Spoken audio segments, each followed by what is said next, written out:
പോയോ?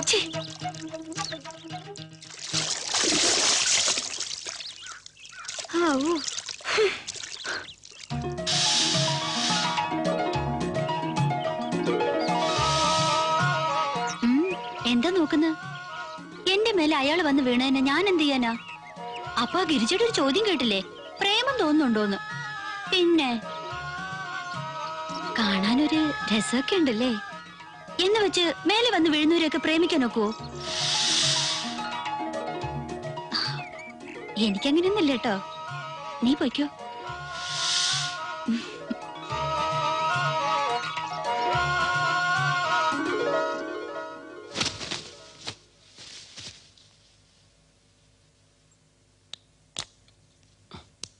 കറണ്ടില്ലേ?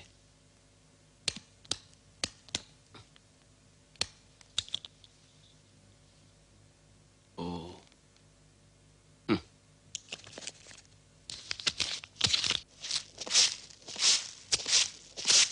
ഒരു കത്തി തരൂ. ആ കത്തി ഒന്ന് മേടിച്ചു തരാൻ. പേടിക്കണ്ട, വെട്ടാനും കുത്താനും ഒന്നും അല്ല. മോളിലത്തെ സ്വിച്ച് ബോർഡ് ഒന്ന് അഴിച്ചു തന്നാക്കാനാ. കറണ്ടില്ല, പിന്നെന്തിനാ സ്വിച്ച് ബോർഡ് ഓണാക്കുന്നത്? ഓ, നിങ്ങളുടെ നാട്ടിൽ ഒരിക്കൽ കറണ്ട് പോയ പിന്നെ വരത്തില്ല? ഇലക്ട്രിക് കണക്ഷൻ ഉള്ളിടത്തൊക്കെ വരും. മനസ്സിലായില്ല. ഇലക്ട്രിസിറ്റി ബോർഡുകാര് ഈ വീട്ടിലെ ഫ്യൂസ് ഒരുക്കൊണ്ട് പോയിട്ട് വർഷം 2 കഴിഞ്ഞു. ഇവിടുത്തെ വയറിംഗ് മുഴുവൻ മാറ്റിയാലേ കറണ്ട് തരുന്ന അവർക്ക് വാശി. അങ്ങനത്തെ കറണ്ട് വേണ്ടെന്ന് ഞങ്ങൾക്കും വാശിയായി. ദേ, വെറുതെ കത്തിയും വാളൊക്കെ കൊണ്ടുപോയിട്ട് വിഡിതം കാണിക്കല്ലേ. കത്തി അണ്ണ എന്നോട് ചോദിച്ചേ ടോമി ആയിട്ട് എന്താണെന്ന്. എന്നിട്ട് ഒന്ന് വെറുതെ ഇത് തൂത്തുവാരാനും വെള്ളം കോരി വെക്കാനും ഒരാൾ വേണമെന്ന് പറഞ്ഞില്ലേ, അതിനുവേണ്ടി ഞാൻ വിളിപ്പിച്ചതാ. ഓ, ഇന്നത്തേക്ക് എത്രയും മതി, കുട്ടി പൊയ്ക്കോളൂ. ഞാൻ ഇവിടെ വരുന്നതിന് മുമ്പ് തന്നെ ഈ നാട്ടിലെ വിശേഷങ്ങൾ ഒത്തിരി വായിച്ചറിഞ്ഞിരിക്കുന്നു. വിവാഹം കഴിക്കാത്ത അമ്മമാര് ഇവിടെ ഒരുപാടുണ്ടെന്ന്. ഓഫീസിലെ തൂപ്പ് ജോലി കൂടി കൊടുത്തപ്പോ ടോമിയുടെ മോഹം കുറച്ചുകൂടി എളുപ്പമായി. അയ്യോ, സാറിന് തെറ്റിദ്ധരിച്ചിരിക്കുക. താളുവിനെ ഞാൻ നശിപ്പിക്കില്ല. കല്യാണം കഴിക്കും. ആദ്യം എന്റെ അമ്മയും പെങ്ങളെയും കണ്ടുപിടിക്കണം, അത് കഴിഞ്ഞിട്ട് കല്യാണം. സാറിന് എന്നെ വിശ്വസിക്കാം. എന്റെ കഴുത്തിന് ജീവനുണ്ടെങ്കിൽ ഞാൻ താളുവിനെ കെട്ടും. എങ്കിൽ ചെറുവണ്ണൂർ കൃഷിഭവനിലെ പാർട്ട് ടൈം സ്വീപ്പറുടെ ജോലി ടോമിയുടെ താളുവിന് ഉറപ്പിച്ചിരിക്കുന്നു. കേസ് അന്വേഷിക്കാൻ വന്ന ഞാൻ ഇവിടെ സ്ഥിരതാമസമാക്കി SI അറിഞ്ഞു എന്ന് പറയുന്നത് കേട്ടു. സ്നേഹമുള്ള ഭർത്താക്കന്മാർ അങ്ങനെയാണെന്ന് ആ SIയോട് പറഞ്ഞേക്ക്.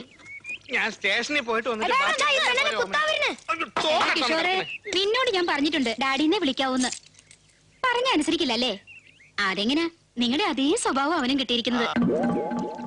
സോപ്പ്, ചേർപ്പ്, കണ്ണാടി, കരിവള, തരിവള, കുപ്പിവള, വളകൾ, മാലകൾ, സോപ്പ്, ചേർപ്പ്, ആ മധുര 17ന്റെ മണിമുറ്റത്ത് പടച്ച തമ്പുരാനെ, മനുഷ്യന്മാരെ ഹാല് ഇത്രേ ഉള്ളൂ. അല്ല ഓമനെ, നീ പറഞ്ഞ മറ്റേ കരിമണിമാല ഉണ്ട്, വേണോ? തന്റെ മണി ഇങ്ങനെയൊന്നും വേണ്ട, പോടാ അവിടുന്ന്. വലിയ ദേഷ്യക്കാരനാ. ഇപ്പൊ പൊയ്ക്കോ, ഞാൻ പിന്നെ വായിക്കാം. ഓമനെ, ഈ ഹോട്ടലിനൊക്കെ എന്തെങ്കിലും തിന്നാലേ പൈസ അല്ലെങ്കിൽ വിറക് കിറിക്കുക, വെള്ളം കോരിക്കലൊക്കെ ഉണ്ട്. ഇത് അതുപോലത്തെ അഡ്ജസ്റ്റ്മെന്റ് ആണോ? ഇത് അതൊന്നുമല്ല, എന്റെ ഹസ്ബൻഡാ. എന്ത് വേണ്ട? വളകൾ, മാലകൾ, സോപ്പ്, ചീർത്ത്, മൂർച്ചയുമില്ല.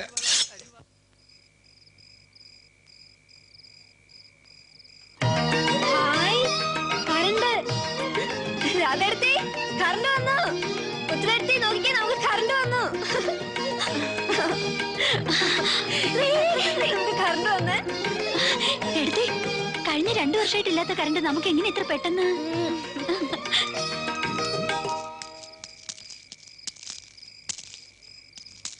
വല്യമ്മ നല്ല ആളാ. ഞങ്ങളോട് ആരോടും പറയാതെ ഇലക്ട്രിസിറ്റി ബോർഡിൽ പോയി പണം കിട്ടി ഇല്ലേ?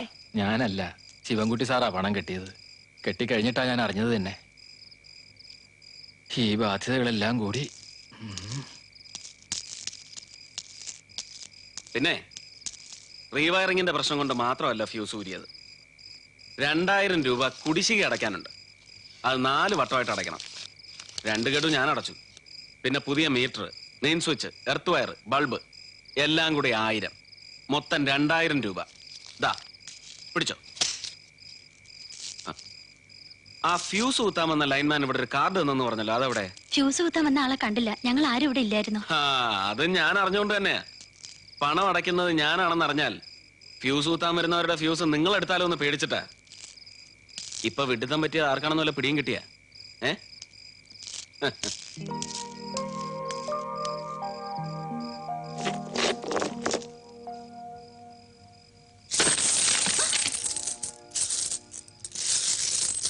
2000 രൂപ ബില്ലടച്ചൊരു ഗമ. അയാളുടെ സൗജന്യം നമുക്ക് വേണ്ട. ഈ ചില്ലറ കാശ് കൊണ്ട് എന്താകാനടി? ഇപ്പൊ ഉള്ളത് കൊടുക്കാം. ഒരു 10-55 രൂപയെങ്കിലും കാണും. എണ്ണി നോക്കട്ടെ. ഉം.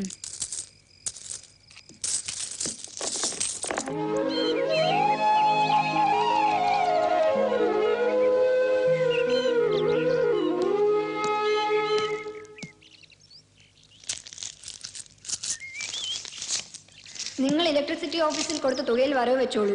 ഇത് 90 രൂപ 75 പൈസയുണ്ട്. ബാക്കി ഗഡുക്കളായിട്ട് തന്നുകൊള്ളാം. നിങ്ങളുടെ സൗജന്യം വേണ്ട.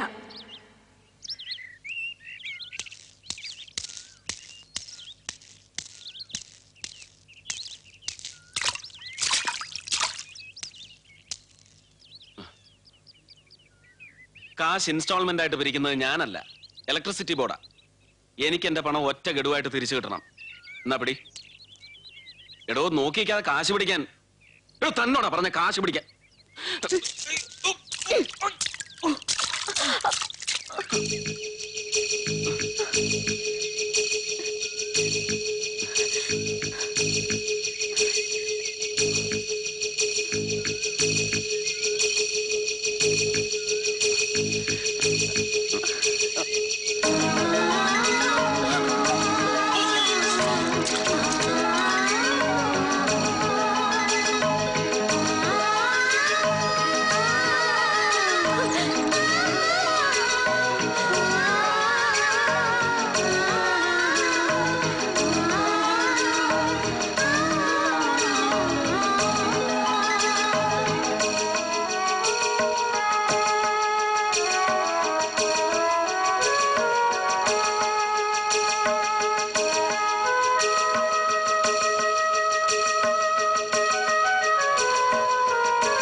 അപ്പോട്ടാ എന്താ കുട്ടി? മോളിലുള്ള ആളുടെ കയ്യിൽ നിന്ന് ആ കുങ്കുമം വീക്കിൽ എന്ന് വാങ്ങിത്തരുമോ? അത്രേ ഉള്ള. അതെ, മോളിലുള്ളയാള് കള്ളനാണോ കൊലപാതകയാണോ എന്നറിയാതെ എങ്ങനെയാ വാരിക വയ്ക്കുന്നത്? പിന്നെ മോളിലുള്ളയാള് വാങ്ങിയ വാരിക മോളിലുള്ളയാളിനെ വായിക്കാനുള്ളതാ, അല്ലാതെ വിവരമില്ലാത്ത പൈങ്കിളിക്കാർക്ക് വായിക്കാനുള്ളതല്ല. കേട്ടാ? വാ. വിഷമിക്കണ്ട, വെറുതെ പറഞ്ഞതാ. മോശമായിപ്പോയി, പാവം പിള്ളേര്. പാവോ? ആ രാധ എന്ന് പറഞ്ഞ കുട്ടിയുണ്ടല്ലോ, കുറച്ച് തലക്കനമുള്ള കൂട്ടത്തില. പറഞ്ഞു കേട്ടില്ലേ? മോളിലുള്ളയാള്. എല്ലാരും വിളിക്കുന്ന പോലെ സാറെന്നോ ഏട്ടാന്നോ ഒക്കെ വിളിച്ചാലെന്താ? പെൺകുട്ടികളായ കുറച്ച് ബഹുമാനവും വിനയവും ഒക്കെ വേണം. എന്തോ ഒരു കൂടിയ ഉൽപ്പന്നമാ താനെന്ന അതിന്റെ വിചാരം. സാറ് ചുമ്മാ കൊച്ചു കുട്ടികളെ പോലെ. ഞാനിനി എങ്ങനെ അവരുടെ മുഖത്ത് നോക്കും?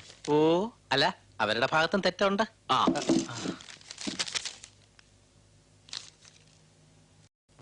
എന്തോ ഒരു കൂടിയ ഉൽപ്പന്നമാ താനെന്ന അതിന്റെ വിചാരം. സാറ് ചുമ്മാ കൊച്ചു കുട്ടികളെ പോലെ. ഞാനിനി എങ്ങനെ അവരുടെ മുഖത്ത് നോക്കും? ഓ, അല്ല, അവരുടെ ഭാഗത്തും തെറ്റുണ്ട്. ആ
ക്ഷമിക്കണം.